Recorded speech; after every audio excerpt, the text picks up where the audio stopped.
Dollar. Dirt and money, no soul. Had to go and get it, ain't no time to kick it. Got a stack of flip for my foes. Dollar. Please tell me you can hear me. Don't turn your back and don't neglect me. Just let me know if you need me. Dollar. Let me watch out for my partners. Keep my money long, get my team strong. Let me run away from my problems. Yup, what's good, original crew, man? We're back today, man. We have Harry Potter. Clap it up, everybody. Oh, damn, quiet. Y'all quiet in the room, bro. We quiet. But hey, man, we got Harry Potter today. Harry Potter explained by a black man. We was just talking about Harry Potter yesterday. I have watched some Harry Potter films, not like through and through, but I've seen up to a certain point. I used to back in the day try to read Harry Potter, but I was not interested. I used to check out the books and everything and be like, all right. But I was really an outside kid, like an outside kid where I hated being in the house. So I never had time to read. Like if I wasn't there, like at a practice or something, I'm outside with in the streets with the friends, with the homies, trying to do something, playing some other stuff, trying to get into some other stuff, you know. I feel you. What about you? I had balance. No, for real, I had balance. I was both. Like, I used to be outside all the time, but also I used to be entered into these, programs or whatever to have to read a certain amount of books. Who signed me up for that? You know what I'm saying? Yeah, and I had to have... No, I did not. Voluntarily get to this. But, yeah, so I had balance, though. But also, I'll say this. A lot of times I used to, like, just piggybacking off of... like, we both raised by single moms. So, yeah, like... But I used to always be, like, very, like, cautious of what I wanted to get myself into. Because I knew, like, it was going to be a burden on my mom working 2 jobs. And, I ain't really get indulged in a lot of stuff. Because I also didn't want to hear my mom, oh, I got to do this. So, you know how my mom is. You know. Yeah. So just imagine. Well, you could have always just, like, asked, like, before. Man, you know. Like, hey, I'm interested in this. So you think it'll be okay? Or that's something that. You know my mom. Yeah. You know my mom. I'm just saying. So just know, back then. Yeah. What would her answer been? 9 times out of 10. H no. Oh no, I just say I know. But yeah. Yeah. So a lot of times, man, I just try to release some stress off her. I'm just at the crib, but I wanted to get into it. Because I knew other people was into it. I was like, let me check it out. It was interesting to a point, but I could never, like... Really, I feel you. Because I wanted to read the books and stuff. But hey, with that being said, make sure y'all check out the links in the description box. Down below. You already know where to go. If you want the first part, you got to do it. Check out down below. Also, if you enjoyed today's visuals. Liking it with a thumbs up. But hey, man, let's hop into it, y'all. Let's check it out. Let's see what's about. You ready? I'm ready. Let's get it. Yes, sir. Yes, sir. It's time for some more peek. So the movie starts, and we got Dumbledore, Hagrid, and Professor McGonagall leaving Harry on the doorsteps of some suburban couple. And our guy wakes up flexing the hardest scar in all of fiction. That lightning bolt, too iconic. This Karen is waking bro up, and they got mans in the dang coat closet. This is apparently his auntie and uncle, so at least they are related. But honestly, that doesn't make it better. Harry woke up and got straight to work, whipping up some breakfast for Uncle Vernon. They had Harry listening to this baloney. 36, but last year I had 37. His spoiled cousin raging about having 36 gifts for his birthday. Before leaving for the zoo, Uncle Vernon had some words. Hey boy, any freaking business from you, and I promise you'll be eating beanies and weenies for a week. At the zoo, we get a glimpse into Harry's powers as he's talking to this gigantic snake. His cousin interrupts, but Harry uses his powers to tip him into the habitat. The snake escapes, and the uncle is on Harry like white on rice, giving him that Buford treatment and throwing him in the closet. An owl pulls up, dropping off some mail. It tells him to do something with the cupboard, but bro's uncle is a hoe and keeps destroying his letters. but the owls aren't playing with him and floods the crib with letters from Hogwarts. At this point, Uncle Queso is crazy and moves the family to the middle of the sea. Hagrid ends up busting down their door and made himself at home. He ends up telling Harry he is a wizard and that's why he has these strange powers. It's actually just magic. The letters ended up being an invitation to the Hogwarts School of Magic. And Harry's auntie and uncle don't even care that they've been keeping this secret from Harry this whole time. So Harry accepts his invite and takes off with Hagrid. They go to London to get Harry his essentials for school. They walk in this shop and when the owner said Harry Potter, it had everybody in the shop flabbergasted. Bro hasn't even stepped in the school and already receiving glazed. He got that juice. He got that juice. Y'all got some juice? That's what you about that? Nah, I wasn't gonna be able to ask that. Yo, I really want to go like watch the whole series. Yeah, that's what I was sitting here thinking. I was like, because it's been so long, and I do want to go and like stuff. I do, I really do. I know I say that a lot, but I really do. Yes, that is true. You do say things a lot. Yes, I know. The shop flabbergasted. Bro hasn't even stepped in the school and already receiving glazed beyond belief because of his last name. We get behind this magical brick wall and see a whole town of magicians and wizards roaming the streets. They walk into the bank to get some money for his school supplies. I need your key, Mr. Potter. Oh, here you go. And here's that bribe from Dumbledore. Just keep that on the low, okay? So they get to Harry's bank vault and the goblin opens it up to a buttload of money. His mom and dad were freaking loaded. Then they get to another vault where a small package is being seen in there by itself. Back through the streets, Harry makes it to the wand shop to get his magic slim gem. Harry tested out a bunch of wands, almost destroying the whole shop in the process. So the shopkeeper brings out a special wand, and this one just felt different, giving Harry that aura boost. Then the shopkeeper gave us a little lore on Harry's childhood. He tells him how that wand is special and how its fate chose him. The wand also has a twin, and the person who gave him that scar has the other wand. Bro asks what's the guy's name, and bro got all creepy talking about, we mustn't speak such a name. So he sends Harry on his way, and Hagrid got him a messenger owl. So they go out to eat, and Harry questions Hagrid about his past. So Hagrid tells Harry that he got this scar from a wizard who turned bad named Voldemort. And bro ended up gathering a little evil wizard cult behind him and pulled up to all that opposed him. On that hit list was the Potter family, but Harry was the only one who didn't die that night, so everyone knew he was special. Hagrid drops him off at the train station. He ends up finding his loading platform and walks through another magic wall right after these kids. On the other side is the train to the school. While on the train, Harry makes his first new friend, Ron Weasley. See, I know about a lot of this. Yeah. Because I've seen like a lot of this part. Yeah. But it's like, as you get deeper into it, I never was there. Also, I'm gonna be on some real spill. Again, you know my mom. You know my mom. She ain't like us watching and indulging and stuff like this. You get what I mean? Mm-hmm.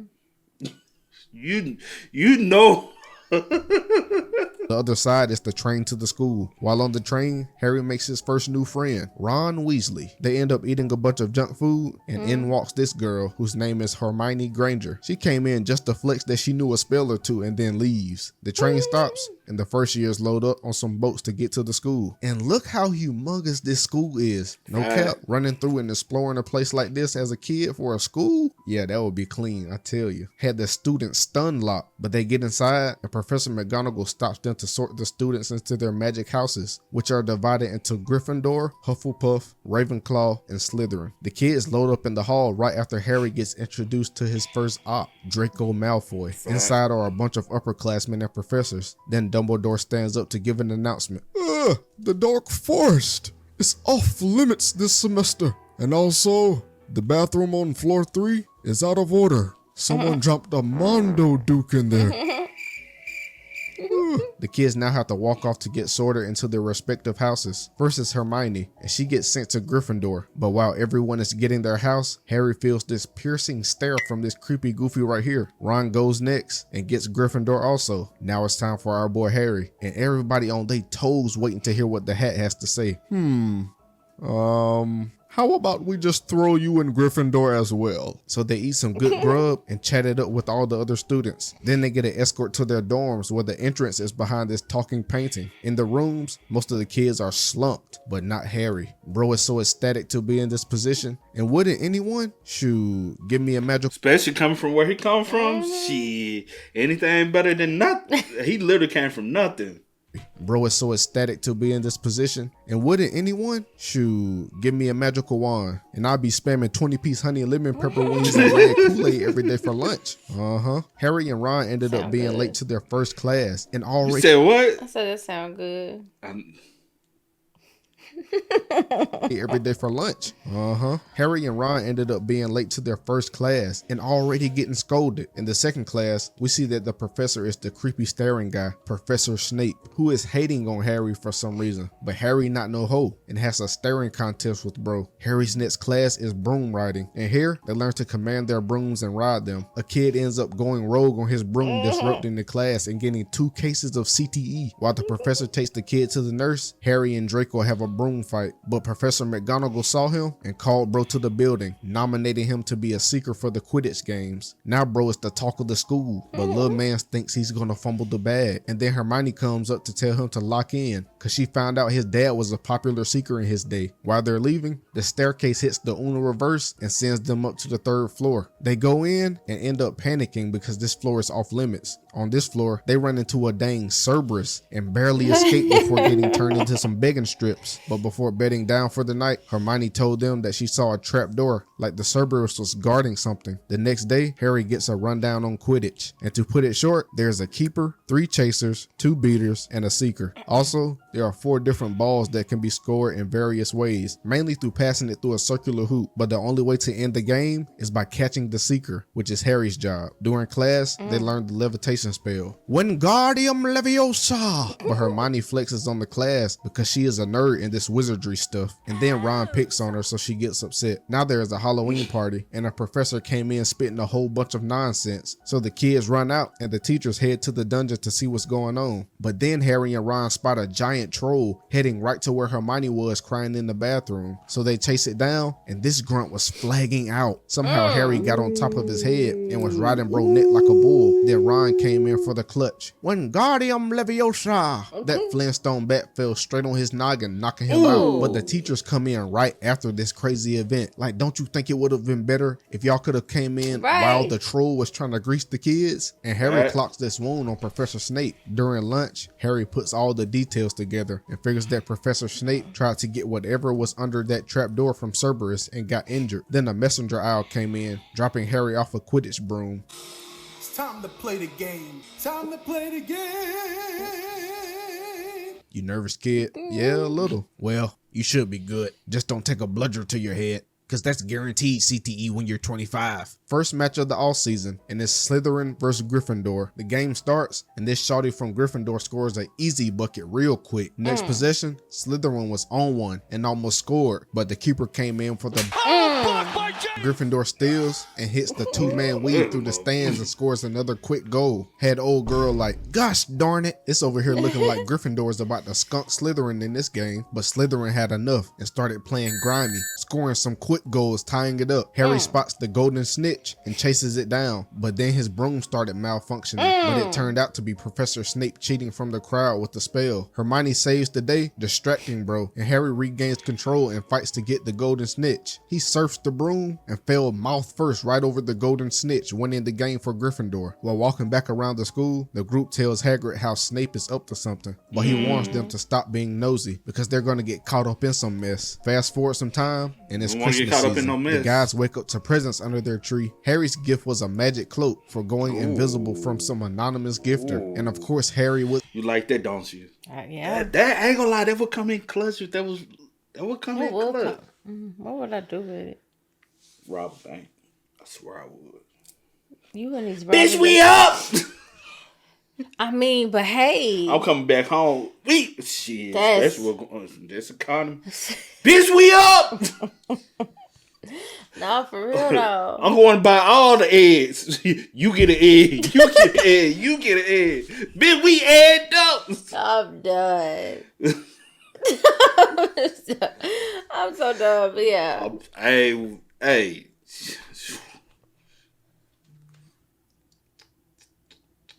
This.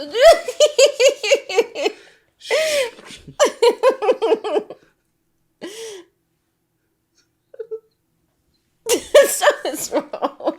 I'm telling you, bro. I'm giving away eggs, bro. I'm going to the grocery store. Hey, eggs on Al me. I'm done. Eggs on Al me. Y'all meet me out in the front. Ain't no soliciting, bro. This shit paid. We paid for these eggs now. Going town to town. Like Oprah. You. Ow. Hey, you remember how Oprah was? I'm like that with the eggs, bro. This gift was a magic cloak for going invisible from some anonymous gifter. And of course, Harry was immediately up to no good, using that cloak to sneak into the library. But while snooping, he gets pressed by the janitor and uses his cloak to hide away with dead silence. While leaving, he sees a scuffle between Snape and Professor Quill. Bro is a dang bully. When everyone runs off, Harry finds a mirror that is reflecting the image of his parents and starts reminiscing about them days of eating pureed carrots and squash. While gazing at the mirror for hours, Gandalf, my bad, wrong show, Dumbledore appears behind bro, gave the little youngin some wisdom. Know this, Harry. This mirror doesn't give knowledge or truth, but only brings the reflection of fraudulent dreams. The next day, we in the library with it, and we got to give a round of applause to our girl Hermione. Without her, where would this group be? She be on top of it. She found out who made it and what is the Philosopher's Stone. The stone grants tremendous power, like creating the elixir of life for immortality. She figures that Cerberus is guarding the Philosopher's Stone. So they go to Hagrid to tell him they know about the stone. They try to expose Snape for trying to steal the stone, but Hagrid shuts it down and shows the kid his new dragon, Norbert. Meanwhile, your friendly neighborhood snitch, Draco, was spying. He snitched on Harry and them, but they all ended up getting the attention. That's what you get, Mr. Malfoy. So they have to serve the tension with Hagrid in the dark forest. They split off into groups, which is never a good idea, may I say. But Harry and Draco find what they were looking for, the unicorn. But they see a crackhead over there eating on it. That joker was finna crash out on Harry, but got saved by one of these centaur things. The centaur revealed that that wasn't just any crackhead, but it was Voldemort himself. Poor unicorn. The group of young wizards put two and two together and figure Voldemort is the one who actually needs the elixir of life from the stone, because at the moment he is weak and is living off unicorn blood. So they go to haggle some info off Hagrid, and now they know that all they need to do is play some smooth jazz and Fluffy the Cerberus will be slumped. The kids run off to tell Miss McGonagall all the tea, but she shoos them away, disregarding their argument. Now the plan is to pull a YOLO and do it yourself. So they sneak out after giving little man right here full body paralysis, going into the room with Cerberus and trying to go down the door. But when that smooth jazz turned off, we see Fluffy is on timing. So they jump in straight into this venom goop, sinking to the floor. Inside are a bunch of flying keys. Harry takes the broom and flies around trying to find the matching key. They get it and make it through another door, where they are now faced with a magical game of chess. Ron pulls off some Grand Master Magnus Carlsen type moves, winning this brutal chess game with a self-sacrifice. And bro is over here knocked out like he really got stabbed. Like, boy, if you don't get up, Ron. But now it's time for the plot to thicken for Harry as he goes down by himself, seeing that the weird Professor Quill is the actual evil professor. But bro is a real crash out and used that weird mirror and Harry to try to get the Philosopher's Stone. We then see that the mirror shows that Harry has the stone in his pocket, but Quill can sense his lies and reveals that he has Voldemort's face living on the back of his head. Voldemort calls out his cap and tells bro he knows the stone is in his pocket, but Quill stops man from escaping and tries to get him to sign that 360 deal of doom by giving up the stone. Your cap! Kill that nigga. So Quill presses in with the chokehold, but gets his hand seared into bacon by Harry somehow. Harry gripped him by the face, making him turn into crumbled concrete. He then retrieves the Philosopher's Stone and gets knocked out by Voldemort's fart gas, waking up the next morning with gifts and an old Dumbledore explaining that he is the talk of the school yet again. And Dumbledore continues to drop the gems. Boy, you're a special one. Only real niggas can go toe to toe with that crash out Voldemort.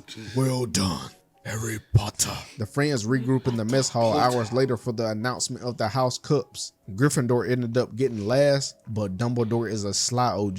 He awarded the final points to the Rad 3, and Gryffindor ended up catching back up from last to being in first place, receiving the Year 1's House Cup. Now everyone is back home for the break until next semester. Yeah, this movie is a certified banger, I can't lie. I hope y'all like it, JMF, because I wouldn't mind doing the rest of the series down the line. But thanks, JMF, for the support. Like, comment, subscribe, and go on by them heads. Dear Lord, we your children come here to ask you to give us a cleansed heart and a peaceful mind. We ask you that you take all of our fears and cast them away. Reveal your presence to us so we can feel your comforting love, dear Lord. And we also just want to thank you, dear Lord, for the blessings you give us on a daily basis. In your name we pray. Amen.